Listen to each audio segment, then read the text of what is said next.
Hi folks. This is volume 2, well, a follow-up video in reference to a video I posted earlier concerning a documentary to be released in Tokyo called, well, it's a fakeumentary, not a documentary, The Main Battleground of the Comfort Woman Issue. Yeah, that's it. And the producer interviewed, notably, Ken Gilbert, myself, and Colonel Songshan, and other notable Japanese. And it was rather deceptive in the way he interviewed us, and I explained that in the previous video. But at the Foreign Correspondence Club of Japan, he labeled us as comfort woman revisionists. Yeah, that's us, revisionists.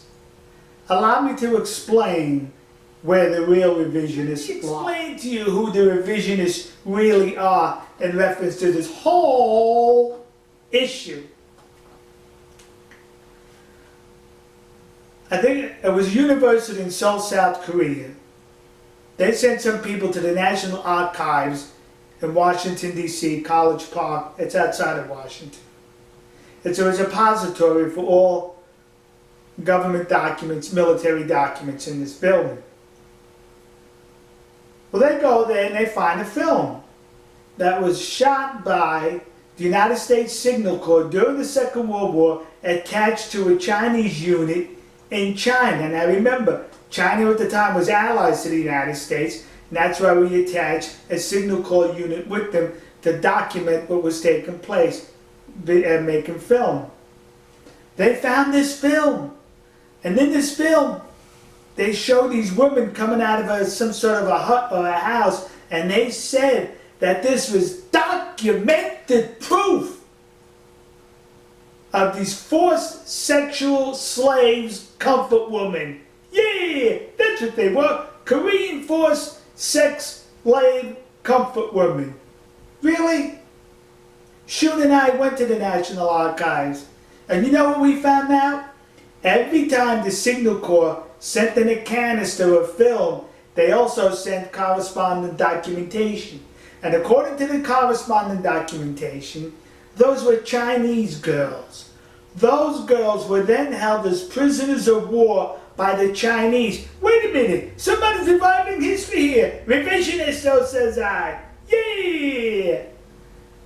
If those girls were sexual slaves, forced into prostitution, they would not be held as prisoners of war. They would have been rescued.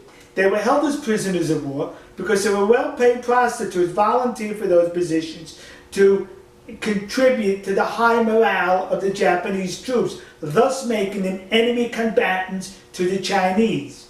Yeah, and we're the revisionists, right? Let's talk a little more revision history. Then later on, they go back to the National Archives and they found another film. That's what they did.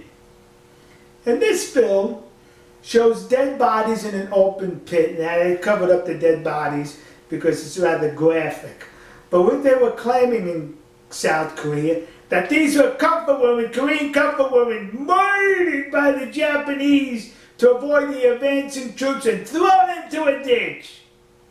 Yeah.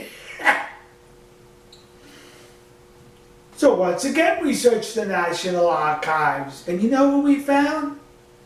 Those were not comfort women. They weren't even women in that ditch. According to the documentation by the United States Army Signal Corps attached to the canister of film, to that film that they showed, those were Japanese soldiers whose bodies were stripped basically, and then there was a Chinese soldier walking among them, the bodies, to take items of value off the bodies.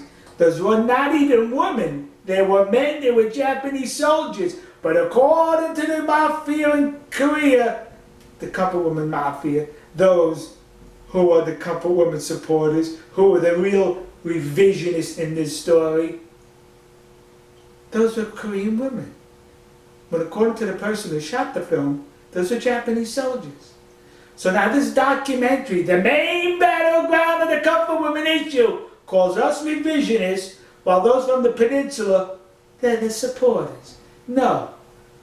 The story coming off the peninsula, that's the revisionists. Those are the ones who are trying to revise history. We are the ones who have documentation, written documentation, photographic documentation that they're not all now, I'm not saying all, but the vast majority were well-paid prostitutes.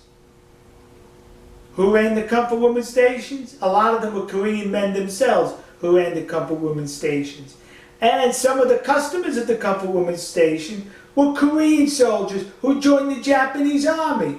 But I'm reviving history, even though I have the documentation from the United States government supporting everything I just said in this video. Alright folks, here's what I would urge the good people in Japan. Instead of spending your money going to see this fakeumentary, donate it to the Asukuni Shrine or a nearby Buddhist temple or a nearby Shinto shrine. Please withhold your money from supporting this fakeumentary. We'll see you. God bless you. God bless America.